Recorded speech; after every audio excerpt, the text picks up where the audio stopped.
First of all, it's a pleasure to be in this esteemed group of people. It's very hard to match Hugh's presentation. Um, Purely as a preface, I'm not a clinician, I'm not a psychiatrist. So sometimes I start wondering as to what I'm doing here. I tried to explain the company that we have built, Hallmark, is a pure data science company. I'm trained as an economist. I've spent 20 plus years in the world of finance, and especially on the trading part of the world. I'll give you an analogy that when I started my career as undergrad and master's student, can you hear me properly? Yep. I used to trade in Bombay stock market, and I used to trade with fingers and lips. And then I went fast forward in Wall Street, and I used to trade with 16 different screens in front of me. Healthcare, for the lack of better word, is in the fingers and lips market. Watch 10 more years from now, it will all convert to screens. Okay. And Hallmark is a very humble journey to explain how we go from finger and lips to the screen market. Okay. Sometimes in a very bold way, I would like to say my job is like a plumber. Let me show you what goes into the plumbing of building a data science company and what goes into building the plumbing that is really required to achieve what all of you want to achieve. As a clinician, as a drug developer, at the core, what you need is industrial scale, scientific grade database. Okay. And the power of that data at your fingertips is what will drive you the speed at which the progress that you want to achieve in the sector. Okay. The global challenge of, when I entered into this industry, I essentially started thinking purely from the macro point of view. And the macro part of the economics of the sector is as depressing as it gets. Okay, it is a very hard problem. Traditionally, the sector has been thinking purely from the burden of disease metrics, but the reality is if you take the burden of disease metrics plus the quality metrics, this is probably the biggest therapeutic area that needs to be taken care, need to be worried about. There are multiple estimates. All of you are fully familiar with it. But what is really comparing to other therapeutic area, here are the two slides that is extremely powerful. If you look at the R&D expenditure that has been going through between 1984 to 2010 or 2020, it is a monotonically increasing function. And on an average, you are spending close to $1 to $2 billion on the drug development, and approximately around only 12% of the drugs receive regulatory approval. Compared to that, if you look at it, mental health as a therapeutic area, we all know the drugs, we have all know that the R&D expenditure in this area has been very, very low. And more importantly, the success of the phase 2 has been at worst depressing. Okay. And that tells you that why, as such, the bets in the sector are very hard bets. These bets only get worse if you have the probability, that is the odds that is stacked against you. Having said that, the need is very large, and hence the urgency is very real. And in spite of all of that probability, there are ways to really go about it. And if we could think it through, here are the real challenges in a very broad categories that we can think of. What portions of this can be fixed? I don't think everything can be fixed with the real world data, but at the same time, here are the broad categories by which the gaps can be sorted. Let me give you where are the areas where we have truly, the progress that is happening is, if you truly think through what is happening is, compared to 10 years back when you started, the data science and the AI maturity was not there. Okay. The digital health is real, but still not fully real. It's getting there. It is still in the earlier stages of adoption. And the hardest part has been the question of evidence. And I think the burden is on us in the clinical community to really solve the evidence problem. And to some extent, Hallmark is that beneficiary of that stage in the history of time where all of these things are maturing at a speed which was not possible 10 years back. Okay. What we have done compared to 2015 is we have built, as I was saying, that in the career of finance, I was deeply inspired with a product called Bloomberg. Bloomberg was the terminal that really changed the way the trading world started, making decisions.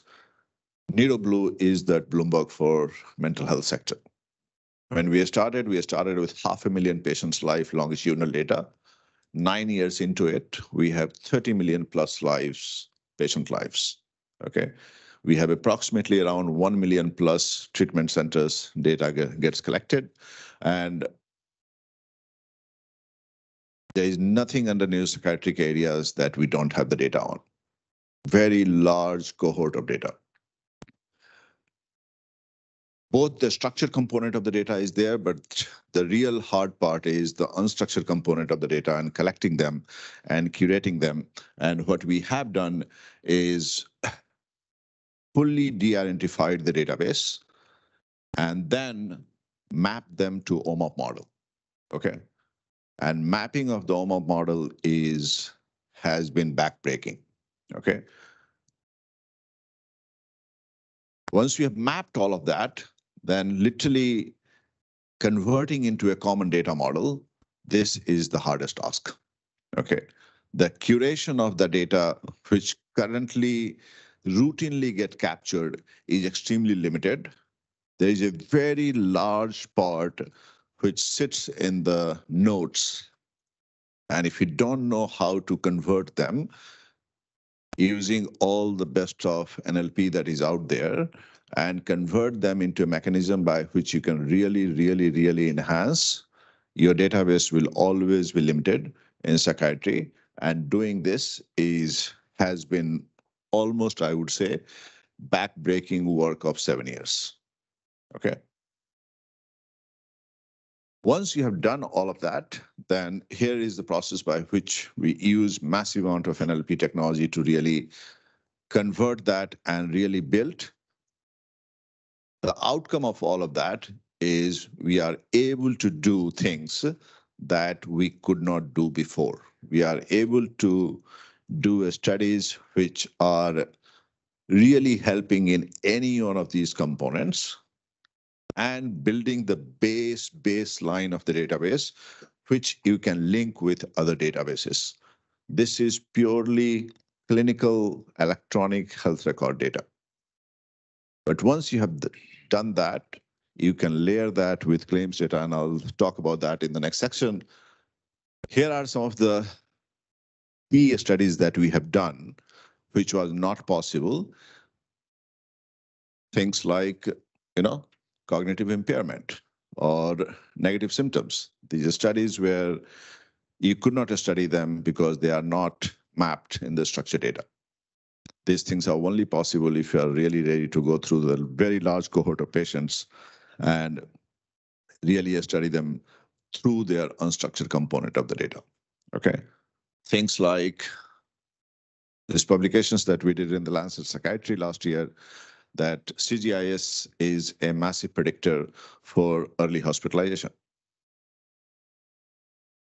These are the tools that is hopefully will give you enough confidence as to how some of these can convert into standard transdiagnostic measures, which can be potentially used as either as an alternative endpoint or in whatever options you can think of as a standard measures of the sector. Okay. Last but not the least is, if you look at the correlation between SIDS and among the MDD, it was not possible to really have two set of cohort in which SIDS were not part of MDD. This is the first time we are able to truly study that and literally have two different cohort in which one subsection has the SIDS plus MDD and the second one only has MDD patients, and really see the deep phenotyping differences between the two. All of this has been, I think, If I look back 5 years back, was impossible to do, but we have been able to do it only because the data set exists and the kind of flexibility that you have in the analysis that can go into it. Over the last couple of years, we have published potentially around 100 plus scientific abstracts, probably 10 to 12, I think 20, if I'm not mistaken, peer-reviewed publications. We would say that we are hardly using at present, probably around 5% of our capacity. If we truly turbocharge and put real dollars behind it, then I think the amount of publications that is sitting on the back of it. At the same time, if we add all the additional layer of omics data that we have talked about, then it can really become a treasure trove of all kind of publications and things that can truly be useful for drug development process. The corollary to this is now we are thinking is how do we really enhance and go a step further and bring not only the drug development community, but also bring them closer to clinical community.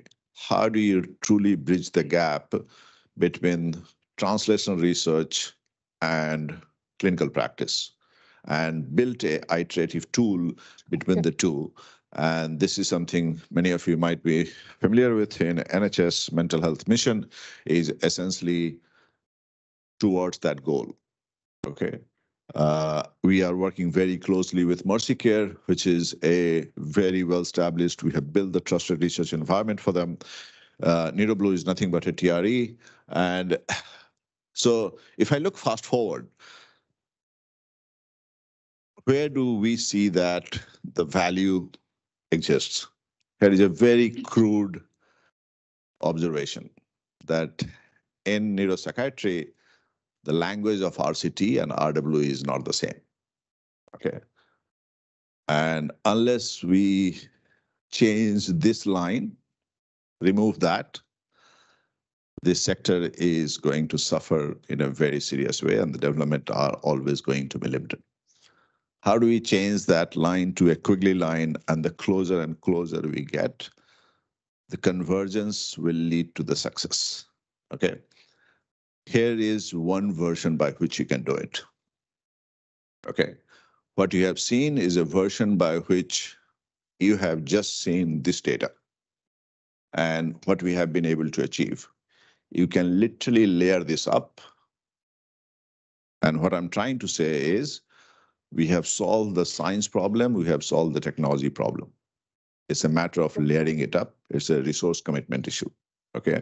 And whether it can be done within a country level or whether it can be done at a global level, those are purely a contracting issue, not a science and technology problem. Okay.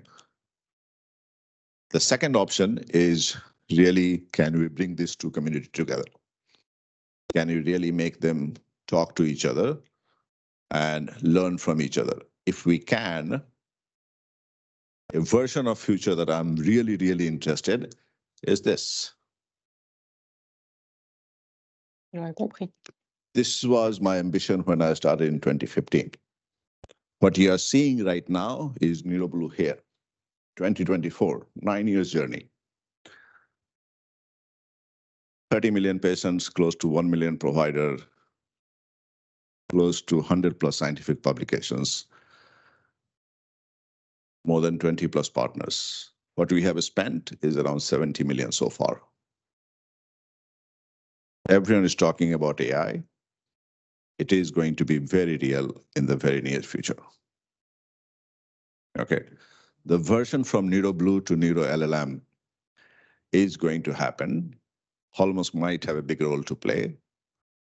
What I'm trying to tell you is this is not to be done and not to be estimated. It's a serious going to be resource commitment. It is doable, and if it is done, you will literally have, when you look back on this conference 6 years from now, you'll say, okay, there's a lot to imagine here. There is a lot to look forward, a lot to build, and I'm excited about that future. With that, thank you so very much.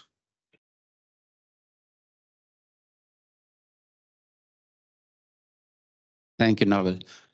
Before I invite the next speaker, and I'm hoping the slides are ready, quick comment. I think both Hugh and Nawal showed us little glimpse about what technology is capable of doing. Right from the time from drug discovery, which is at one end, Hugh spoke about it's possible now, which was not possible a couple of decades ago, to find homologous paradigms which try to bridge this valley of breadth of translational, which people have spoken about. You can really bring it, what you do in the lab, to later stage in human and drive the pragmatic value creation from early on. And Naval just showed us that technology has allowed us to do something which was unthinkable decades ago, where you can pool the real world data, even if it's in an unstructured format, and create sense out of that, which would then inform your clinical trial strategy, clinical drug development strategy, and the potential is unlimited. When we'll go to the end, we'll talk about, because there's still some pieces which are not that evolved. They are still, we are trying to put a rocket engine in front of a bullock cart, and we'll come to that in a moment. But now I'm going to invite, and I'm hoping, I'm looking at my colleagues, in the that we would be able to get, Andrea, slide up. Yeah, let's hope so. Oh. Okay, while we do that, so we can be agile about. If there are any questions so far already, yeah, let's do that. And I, yes. Because I think you made a fantastic point. There's a huge amount of data out there that we need to mine. But actually, I think it goes back to early yesterday when Brenda actually made the point when we were talking about what's actually being collected at the moment. Often, I don't think the resolution is in that data. And that's actually, if I'd had a moment or more long to say about that timeline, actually being able to get the quality of the data to actually really what's happening in the mental health space. I know the technology now exists, and actually just looking at the people sitting in the front row, nearly everybody's wearing a smartwatch on your wrist. I mean, that's collecting data at an incredible resolution.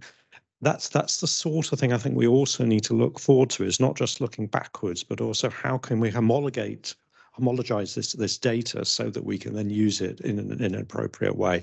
So it isn't necessarily just a matter of data mining, it's also a matter of data creation, but in a organized, pragmatic, pre-planned way would help, which is going back to Emmanuel's point, is that there is a huge amount of data lurking around in Europe, which just isn't joined up. And actually, Martin and I in the PRISM Consortium, we thought we'd come up with a fantastic way of making sure that we could have long-term data security. And even our best laid plans there have fallen to pieces this week. So this is a huge problem, is managing the data. And if we can think about ways of doing that, that would make things hugely different. Thanks, Hugh. So while we are, I'm going to give up on. Well, let's try a bit more, I think, while they're doing that. And what being the agile, we will do some of the discussion now. And if necessary, I can jump in and take one more shot. While we are trying to sort, let's take some questions in the room. You need what? Of course. So I noticed in the graph shown of the proportion of success of clinical trials per specialties. I'm looking at both of you because I think it's kind of relevant to both of you, that actually oncology was 25% and psychiatry was 24%. Yet the difference in the R&D investment, as has been shown, is 3 times, 4 times. So I'm not sure whether that proportion of success is really the kind of causal factor or the distinguishing factor between the two, because obviously it doesn't explain the difference. And I mean, I don't know, maybe 1% difference, it does make financial sense from a kind of pharmaceutical company point of view. But I was wondering whether you can interpret that the small difference. Maybe we can do it later, but whether you can interpret the small difference in what seems to be a small difference in the rate of success into the big difference in R&D investment. The one thing you do need to think about some of these numbers is they tend to be a little bit out of date. So actually, by the time they actually get to your graph, yes, that probably means the molecule's been launched or not launched, because until you know whether it's got past the regulators, you don't know whether your trial was successful or not, in a sense. So a lot of that data is probably getting on for 5 to 6 years out of date. And actually, if you look at certainly in the oncology space, clinical trial are changing very, very fast. They're tending now to be sort of phase 1, phase 2 studies that just jump immediately into phase 3, or at least to pivotal data that the regulators will accept. So I think the oncologists are getting over the finishing line more regularly now, though they do have problems as well. Our problem in the mental health space, again, I think the data isn't particularly valuable because there hasn't been very much big action in the mental health space for 5 or 6 years. So it's just that there isn't very much data. It's not that but what we are doing is continuing to have real problems. And I was actually, for instance, talking to the guys at Karuna, ECNP last autumn, and they're really pleased they've got themselves sold, because they're not sure they could do that trick again. Not because the drug doesn't work and the concept doesn't work, it does, but just because the hurdles and the placebo effects and things like this are continuing to get worse. So it's a difficult one to look at just in the bold numbers coming in. But I think you've got to lift the hood and see what you think is going on underneath. I think we'll come back. Andreas is ready, so let's send over to Andreas. Perfect. Thank you.